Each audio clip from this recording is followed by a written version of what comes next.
Hello. Hello, ಹೇಳಿ ತಾಯಿ. ನಮಸ್ಕಾರ ಗುರುಜಿ. ನಮಸ್ಕಾರಮ್ಮ, ಹೇಳಮ್ಮ. ಅದೇ ಗುರುಜಿ, ಮಗನ್ಗೆ ಸರಿಯಾಗಿ ವಿದ್ಯಾಭ್ಯಾಸ ಆಗ್ಲಿಲ್ಲ. ಓದಿಸ್ತೀವಿ ಅಂದ್ರೆ ಅವ್ನು ಓದಕ್ ಇದ್ ಮಾಡ್ಲಿಲ್ಲ. ಅವನಿಗೆ ಈಗ 22 ವರ್ಷ. ಅವನ್ ಫ್ಯೂಚರ್ ಹೆಂಗೆ ಏನು ಮುಂದೆ ಅನ್ಬಿಟ್ಟು ತುಂಬಾ ಭಯ. ಮತ್ತೆ ನಮ್ ಕಡೆ ಎಲ್ಲ ಸ್ವಲ್ಪ ನಮ್ಮನ್ನ ನೋಡಿ ಸ್ವಲ್ಪ ಹಂಗೆ ಹಿಂಗೆ ಅಂತಾನೆ ಸ್ವಲ್ಪ ಇದ್ ಮಾಡ್ತಾರೆ.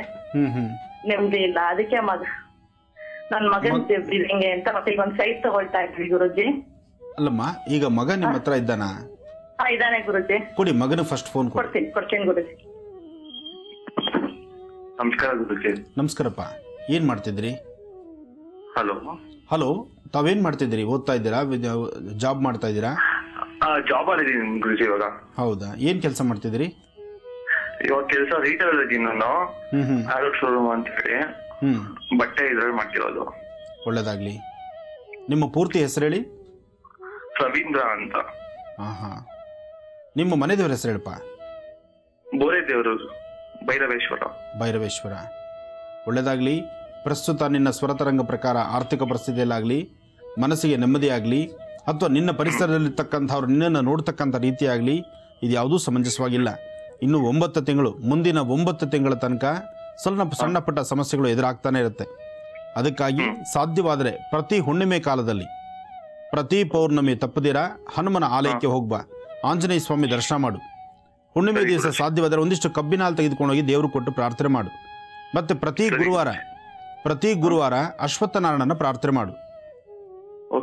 ಇದಿಷ್ಟನ್ನ ನೀನು ಮಾಡ್ಕೊಂಡು ಬಂದರೆ ನಿನ್ನ ಕೆಲಸದಲ್ಲಿ, ನಿನ್ನ ವಿದ್ಯಾಭ್ಯಾಸದಲ್ಲಿ, ಅಥವಾ ನೀನು ಮುಂದೆ ಏನು ಮಾಡಬೇಕು ಅಂದ್ಕೊಂಡಿದ್ಯಾ ಅದಕ್ಕೊಂದಿಷ್ಟು ಪ್ರಗತಿ ಸಿಗುತ್ತೆ. ಇಷ್ಟು ಮಾಡಪ್ಪ, ಒಳ್ಳೇದಾಗ್ಲಿಪ್ಪ. ಧನಲಕ್ಷ್ಮಿ ಅವ್ರು ಕರೆ ಮಾಡಿದ್ರು ಬೆಂಗಳೂರಿನ ಮೂಡಲ್ಪಾಳ್ಯದಿಂದ. ಅವ್ರಿಗೆ ಕರೆ ಮಾಡಿದ್ದಕ್ಕಾಗಿ ಧನ್ಯವಾದಗಳನ್ನ ತಿಳಿಸ್ತಾ ಈಗ ಮತ್ತೊಂದು ಕರೆಯನ್ನ ಸ್ವೀಕರಿಸೋಣ. ಹಲೋ. ಹಲೋ, ನಮಸ್ತೆ. ನಮಸ್ತೆ ಮೇಡಮ್. ನಿಮ್ಮ ಹೆಸರು ಹೇಳಿಮಾ? ನನ್ನ ಹೆಸರು ವಿಜಯಲಕ್ಷ್ಮಿ ಅಂತ. ಎಲ್ಲಿಂದ ಕರೆ ಮಾಡಿದ್ದೀರಾ? ಇದು ಬಳ್ಳಾರಿ ಡಿಸ್ಟ್ರಿಕ್ಟ್ ಹೊಸಪೇಟೆ ಅಂತ ಕರೆ ಮಾಡ್ತಿದ್ದೀನಿ. ಯಾರ ಬಗ್ಗೆ ಮಾತಾಡ್ಬೇಕಿತ್ತು? ನನ್ನ ಬಗ್ಗೆ, ನನ್ನ ತಮ್ಮನ ಬಗ್ಗೆ ಮಾತಾಡ್ಬೇಕಿತ್ತು ಮೇಡಮ್. ಮಾತಾಡಿಮ್ಮ, ಗುರುಜಿ ಇದ್ದಾರೆ. ನಮಸ್ತೆ ಗುರುಜಿ. ನಮಸ್ತೆ ತಾಯಿ, ಹೇಳಮ್ಮ. ಅದೇ ಗುರುಜಿ, ನನ್ನ ಮದ್ವೆ ಬಗ್ಗೆ ಕೇಳ್ಬೇಕಿತ್ತು ಗುರುಜಿ. ಹೇಳಮ್ಮ. ಅಂದ್ರೆ ನನ್ನ ಮದ್ವೆಗೆ ಗಂಡ್ಗಳು ಬಂದು ಹೋಗ್ತಿದ್ರು, ಸೆಟ್ ಆಗ್ತಿಲ್ಲ, ಮತ್ತೆ ಜಾಬ್ ಇಲ್ಲ.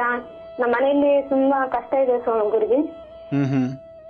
ನನ್ನಿಂದ ಕಷ್ಟ ಅಂತ ಅಂತಿದ್ರು ಗುರುಜಿ. ನಿನ್ನಿಂದನೇ ಕಷ್ಟ ಅನ್ಸ್ಕೊಂಡ್ಬಿಟ್ಟಿದ್ಯಾ? ಅದೇ ಅಂತಿದ್ರೆ ಗುರುಜಿ. ನನ್ನ ಮದುವೆ ಆದ್ರೆ ಇದಾಗುತ್ತೆ ಅಂತ ಹೇಳ್ತಿದ್ರು ಗುರುಜಿ, ಮನೆ ಚೆನ್ನಾಗುತ್ತೆ ಅಂತ. ನೀನ್ ಮದುವೆ ಆಗಿ ಹೋದ್ರೆ ನಿಮ್ ಮನೆ ಚೆನ್ನಾಗಿರುತ್ತೆ ಅಂತ, ಮನೆ ಪರಿಸರ. ಹಾ ಗುರುಜಿ. ಚಿಂತೆ ಮಾಡ್ಬೇಡ, ನೀನು ಬಹಳ ಅದೃಷ್ಟವಂತ ಇದೆಯಾ. ನೀನು ತವ್ರ ಮನೆಯಲ್ಲೂ ಚೆನ್ನಾಗಿರ್ತೀಯ, ಗಂಡನ ಮನೆಯಲ್ಲೂ ಚೆನ್ನಾಗಿರ್ತೀಯ. ಆದರೆ ಜನ್ಮದ ಆರಭ್ಯ ಕೆಲವು ಪ್ರಾರಬ್ಧ ಕರ್ಮದಿಂದ ನಿನ್ನ ಎಲ್ಲಾ ತರದಲ್ಲೂ, ನಿನ್ನ ವಿದ್ಯಾಭ್ಯಾಸದಿಂದ ಮೊದಲುಕೊಂಡು ನೀನು ಹಾಕುವ ಪ್ರತಿಯೊಂದು ಹೆಜ್ಜೆನಲ್ಲೂ ಅಡುಕು ತೊಡಕುಗಳನ್ನು ನೋಡ್ತಾನೆ ಇದೆಯಾ. ಹೌದಮ್ಮ, ಯಾಕೆಂದ್ರೆ ನಿನ್ನ ಸ್ವರತರಂಗದಲ್ಲಿ ಶನಿ ಮತ್ತು ಕೇತು ಇರ್ತಕ್ಕಂಥ ಆಸ್ಥಾನ ಅಷ್ಟು ಸಮಂಜಸವಾದಲ್ಲದ್ರಿಂದ ನೋಡಿ, ಕಳೆದ 2 ತಿಂಗಳ ಹಿಂದೆ ಮೊಣಕಾಲ್ಗೂ ಸ್ವಲ್ಪ ಪೆಟ್ಟು ಮಾಡ್ಕೊಂಡಿರ್ಬೇಕು ನೀನು.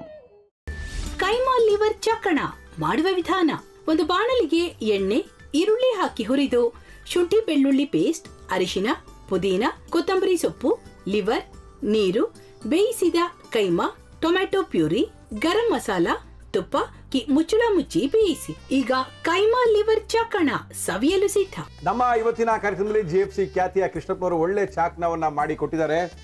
ಹೆಂಗಿದೆ ಅಂತ ಎಲ್ಲ ಹೇಳಕ್ಕಾಗಲ್ಲ, ನೀವು ಮಾಡ್ಕೊಂಡ್ರೆ.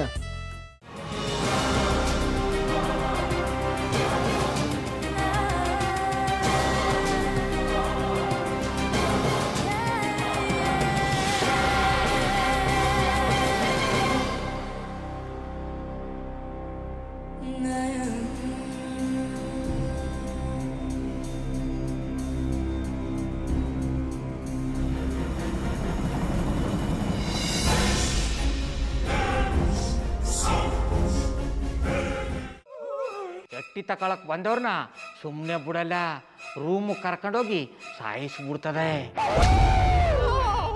ರೂಮಿಗೆ ಕರ್ಕೊಂಡೋಗಿ ಯಾಕೆ ಸಾಯಿಸ್ತಾಳೆ? ಯಾಕಂದ್ರೆ ಅದು ಅವಳು ಪ್ರಿಯಕರನ್ ಸಾಯಿಸಿದ ಜಾಗ, ಅದಕ್ಕೆ ಅಲ್ಲಿಗೆ ಕರ್ಕೊಂಡೋಗಿ ಸಾಯಿಸ್ಬಿಡ್ತದೆ. ಈ ಮನೇಲಿ ದೆವ್ವ ಇದೆ ಅಂತ ಭಾಸ್ಕರ್ ಅವ್ರು ನನ್ಗೆ ಹೇಳೇ ಇಲ್ಲ. ಅವ್ರ ಹಟ್ಟಿಲಿ ವಾಸ ಆಗಿದ್ರೆ ತಾನೆ ಹೇಳಕ. ಹಟ್ಟಿಲಿ ವಾಸ ಆಗಿರೋರ್ನ ಯಾನು ಮಾಡಲ್ಲ, ಆದ್ರೆ ಹಟ್ಟಿ ತಕೊಳಕ್ ಬಂದವ್ರನ್ನ ಅದು ಸುಮ್ಮನೆ ಬಿಡಲ್ಲ ಬಿಡಲ್ಲ ಬಿಡಲ್ಲ. ಇದನ್ನೆಲ್ಲ ಹೇಳ್ತಿದ್ಯಲ್ಲ, ನೀ ಯಾರು? ನಾನು ಹಟ್ಟಿ ವಾಚ್ಮ್ಯಾನ್. ನಾನು ಅರ್ಜೆಂಟಾಗಿ ರಾಮನಗರ ಹೋಗಬೇಕು. ನೀನು ವೆಹಿಕಲ್ ಕಳಿಸ್ತೀಯಾ? ಅಷ್ಟೇ ತಾನೇ. ಎಷ್ಟು ಗಂಟೆಗೆ ಅಂತ ಹೇಳಿ ಕಳಿಸ್ತೀರಿ. ಮೊನ್ನೆ ಯಾರೊಬ್ರನ್ನ ಕಳಿಸಿದ್ಯಲ್ಲ, ಅವನೇ ಕಳಿಸು, ಚೆನ್ನಾಗಿ ಓಡಿಸ್ತಾನೆ ಅವನು. ಮೊನ್ನೆನಾ? ಹಾ, ಶಿವು ಇರಬೇಕು. ಹಾ, ಅವನೇ. ಅಯ್ಯೋ, ಅವ್ನು ನಿನ್ನೆಯಿಂದ ಕೆಲಸಕ್ಕೆ ಬಂದಿಲ್ಲ. ಫೋನ್ ಮಾಡಿದ್ರೆ ರಿಸೀವ್ ಮಾಡ್ತಿಲ್ಲ.